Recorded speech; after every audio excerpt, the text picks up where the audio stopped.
Zetsubou No Shima, DLC 2 inside of Black Ops 3, is often criticized as being the worst map inside of Black Ops 3. Is that very harsh title deserved? Well, let's find out right now. So starting us off, as always, is the lore in the pros section. So after securing Dempsey's souls from the Horizon Drac facility, Primus, with the help of Max, is teleported to the Predatone fracture. Max is having trouble with the technology he's using to teleport Primus, accidentally teleport Primus into a Division 9 ship, where they are then captured and robbed of the summoning key. We learn that Richtofen can't speak Japanese, and that the guards believe Takeo to be a traitor. Takeo intervenes and brawls with the soldiers, but not before one of the soldiers drops the summoning key, and as it rolls off the ship, Takeo, with the help of the rest of Primus holding off the soldiers, just barely manage to snag themselves the key before jumping ship and traveling to the island. Once there, they learn that Ultimus Takeo was experimented on and captured beneath the facility. Though due to an issue with an elevator, Primus actually need to fix it before they eventually do, and then take the elevator down to fight a mutated Takeo. After defeating the mutation, Ultimus Takeo recognizes Primus Takeo, and the two talk. But not before Ultimus reveals that the Emperor was actually against Takeo his entire life due to petty jealousy.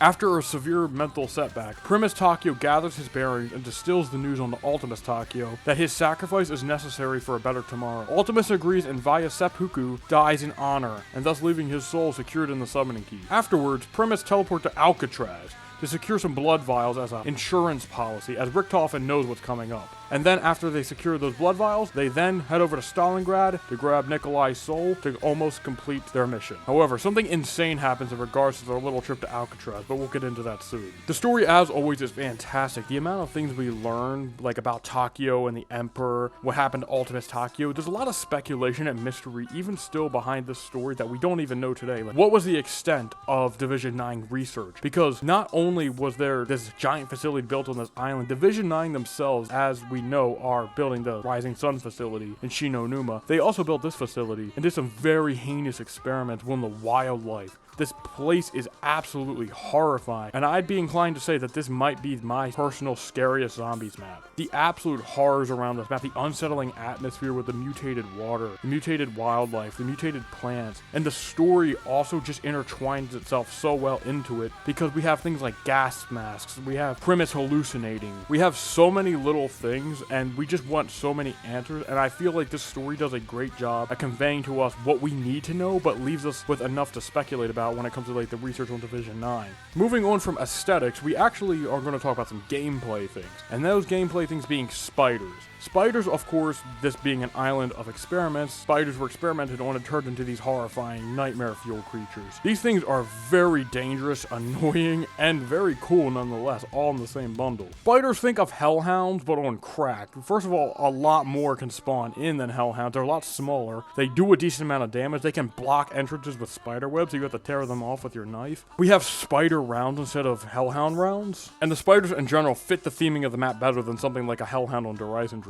I think these guys are very well implemented, and you can do some really cool things with the spider bait. The spider bait is a very unknown aspect of this map to most people. However, it allows you to play as a spider, though it is very hard to get and not really practical to get. Unfortunately, though, it is an extra panic button, kind of like anywhere but here, so it's very overpowered if you manage to get it. Being able to get it, though, allows you to play as a spider, which is something super fun and something you would pick up if it was a lot easier to do, but nonetheless, it's in the map for the high round players, which is always nice. Something you will be getting every single game, however, is the shield with its new shield design. Unlike Horizon Drac, it's not a rocket shield, but unlike Horizon Drac 2, it has a new design. It has grass all over it, it's a lot darker, it looks different, it's a really cool thing that blends in so well with the map to add even more immersion to this map, and something else even cooler is the shield can be upgraded on this map. The electric shield is the upgrade for the zombie shield on this map. After completing all your challenges, which, yes, return from Origins, of course they are, once again, an awesome feature. Going to the podium in the middle of the map, if you pull your shield out, lightning will strike and you will get an electric shield, which allows zombies who attack your shield to get killed instantaneously, and you can open secret doors around the map for either Easter egg quests or just get yourself an extra power up with the electric shield. It'll last all the way until it's destroyed and you can get it right back, unlike the Shadows of Evil upgrade. The shield, all in all, is a great addition to this map, and it fits the aesthetic perfectly, and is something that just makes this map that much better in my opinion. Something else that makes this map that much better is the new fast travel. Yes, we have some new fast travels. So we have the zipline feature, which returns from Shinonuma, though it's a lot faster faster this time, and we have the sewer pipe. The sewer pipe is kind of like the Wonder Sphere with a much longer animation. However, when you go through the sewer pipe, you can actually grab a new type of water, which is used for the new planting system inside this map. Yes, there's a new planting system. As if this map didn't introduce enough new things, we have an entirely new mechanic that has never returned since. The planting system is awesome, to say the least. There's 4 types of waters, that being blue, purple, green, and iridescent. These 4 waters can do a multitude of things, but to keep it simple, 1, you can make a plant that can hold a crawler for you, kind of similar to Leroy Unburied. You can get a DIY Perkaholic through the fruit plant. You have the imprint plant, which is like the time bomb from Buried, so if you die and bleed out, you respawn in this thing, pretty much exactly when you activated the imprint plant. It can do so many things. It can give you reward plants, power-up plants. It can do so much, and even, of course, you can even get a cruise missile from one of these things. I'm kidding. That's for the Easter egg, but it's still really cool nonetheless that how many features these plants have. And that's not even it, because the bucket, of course, you pick up to use the planting system can be upgraded to have infinite water. Yeah, it's a little complicated to do, but it's something that can make the planting system that much better, where you can get unlimited water without having to go over to the respective ponds to fill it up. All in all, the planting system is fantastic. I have no problems with it. The only problem I have with it kind of is the RNG aspect, but even then, you can plant more than one plant, so it's really not that bad. But it's really not the biggest deal ever and comes off as more of a nitpick, but the planting system in general is a fantastic feature, and this map would not be the same without it. Something else this map would not be the same without is the specialist. A new specialist again. Yes, we have once again a new specialist, this being the Skull of Non-Stopway, which is just Keeper Skull. Getting this thing is very simple. Pretty much you just need to take the skulls on the podium in the middle of the map where you get the electric shield, bring them to various podiums around the map, get kills and defend it, and then bring it back to the middle, do a lockdown with the keepers, which for some reason have spider noises, and after you do that, you have the Skull of Non-Stopway. Not too hard to get, but it is so worth it because this thing can one-shot zombies on any round. Pulling out will shine a beacon of light on zombies, and they'll all just rise into the sky, shake, and die. It is so overpowered, and it has a lot of ammo too. This is something that you'll want to get every single time you play. It also has a secret extra feature which is called Mesmerize. Pretty much think of the EMP grenades on Transit, where the zombies will freeze in place. Using this feature could stop an entire horde of zombies in their tracks, being used like a pseudo pause button, similar to, of course, the EMPs. This thing is very versatile and is also used for Easter egg steps, so of course you're going to want to get it if you play the Easter egg. The Skull of Non-Stopway is nothing short of a vital piece of equipment for this map that just brings this map up even higher than it already is, in my opinion. Adding to the laundry list of good things, we have a new boss which is used to build the new wonder weapon on this map, which we'll talk about in a minute. This boss fight, of course, is pretty easy, but the fact there's a boss fight that's not even tied to an Easter egg is just so cool to me. It's actually kind of difficult if you're not careful or prepared, though you're probably not going to have a lot of trouble on it if you're careful and play your cards right. The fact it's here is super awesome, and what do you get for it? Well, of course, you get a piece of the new wonder weapon, which is always nice, and you get yourself some free Widow's Wine. Well, if you didn't already have it, of course. But yes, you actually get free Widow's Wine. Unlike Double Tap on Origins, where it actually doesn't take up a perk slot, this does take up a perk slot, but it remains free for the rest of the game. So if you go down, you just come back here and get yourself some free Widow's Wine, which is just something super awesome, and it's just a great addition to this map. All in all, the Spider Boss is a spiffy addition that rewards you handsomely, and is something you'll want to do every single time you play, especially if you plan on getting the new wonder weapon on this map. Unlike Horizon Drive, which is a bit of a downgrade, we only have one new wonder weapon, with an upgrade, of course. This being the KT4. To summarize it briefly, we'll just say it's an upgraded Sliquifier that's a lot better, and a lot cooler in my opinion. It has more of a nature theme going on for it, where you of course shoot goo at zombies. However, unlike the Sliquifier where it spreads to zombies, you more shoot the goo on the ground, and it'll encapsulate all the zombies in vines and killing them instantly. Upgrading this will of course increase the effect and change the color from green to blue. This thing is, stay with me, amazing.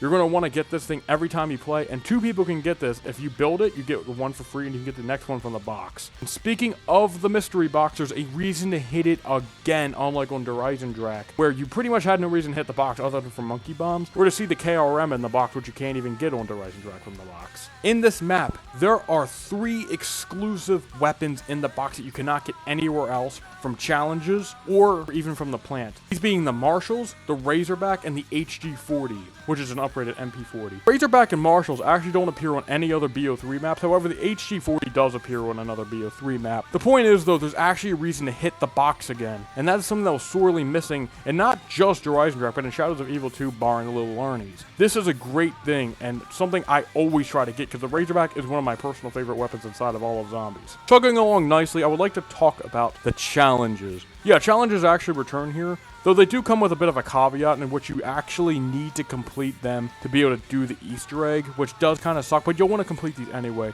Speaking of the Easter egg, we once again have the Easter egg in the pros section. It feels so good to say that. The Easter egg on this map is actually pretty damn simple. So the first thing you want to do is turn on power, which is very controversial and kind of annoying to do if you don't know what you're doing. However, after you get the hang of it, it's honestly kind of a fun time trial type of thing. So after you turn on the power, you're going to get and upgrade the KT4. You're going to complete all your challenges and get the Skull of Non-Stop Way. It can be complicated if you're not used to the formula or if you haven't done it before. But of course, if you know what to do and know all the locations for everything, it's really not that bad. So after you do that, you're going to use the skull you got to mesmerize these walls here. Doing this will reveal a secret compartment in the elevator shaft, showing that 3 cog gears need to be installed. The first thing you want to do is get the Anywhere But Here Gobblegum, which you actually need to bring before the game starts, and if you start the game without it, the Easter egg ends. That is terrible, awful design. Anyway, after popping Anywhere But Here, you'll actually be teleported to a room which teases the next map. That is so cool. Anyway, though, after probably exploring the room like I usually do, you're going to grab the call gear, then hop down. It should be noted you can't get back to the area of the map, and zombies just teleport in when you're up there because they didn't animate the zombies actually going out of the ground, which is kind of funny. But anyway, though, of course, after you leave, you're going to want to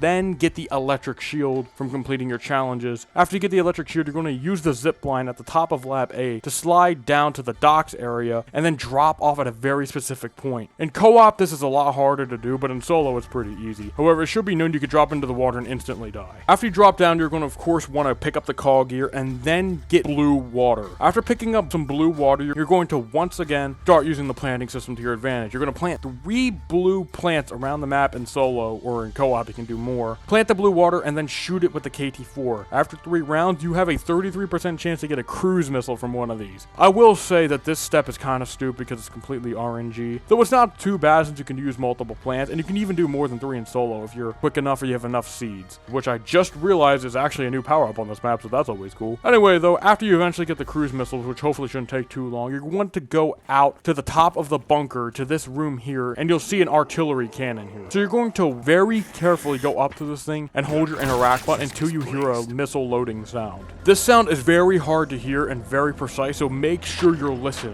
There is no prompt saying if the missile is loaded or not for some reason, and it's very, very clunky, so be very careful. However, during your game, you would have noticed a giant plane flying over the map. Well, that giant plane you need to shoot down with this artillery cannon. As soon as you see the plane in motion, and right above the artillery cannon, you're going to want to hold interact, and then the thing will fire off and destroy the plane. The call gear landing in one of 3 different spots. Go to the spot it landed at. You can actually see the call gear flying into the map. Go over to the location, pick it up, and now you are on the boss fight. See, I told you it wasn't so bad. But before you go to the boss fight, make sure you have your gas mask, you have the Masamune, or you can't even enter the damn fight, and that you have all your perks and gobblegums. So you're going to actually want to go behind the elevator and install the gears onto the elevator so the doors will open. After that, take the elevator down to the boss arena, and then use the Masamune to shoot these vines in front of the boss arena open, so you can actually get into the boss fight. This is kind of clue you in that you need the Masamune to be able to complete this boss fight, which is very controversial because in co-op, not everyone will have it, but it's still nice to clue you in on it at least. Before we talk about the boss fight, it should be noted that this is normally considered the easiest boss fight, but still, even with that sentiment in mind, do not let your guard down in this fight. So, you're going to see Ultimus Takeo, who has turned into a giant thrasher, which we haven't talked about yet, but we will, behind a cage, and his attacks are very simple. He just hits one of his vines on the ground that does about 2 hits of damage, so as long as you avoid them, you'll be fine. However, the real challenge comes from the fact that infinitely spawning thrasher spiders and zombies will swarm the battlefield. These guys are tough, and especially if you're in co-op without the Masamune, there's a very good chance you're going to go down. As thrashers, I believe, do 3 hits of damage without jugs, so you can get insta-down without jugs, so be very careful.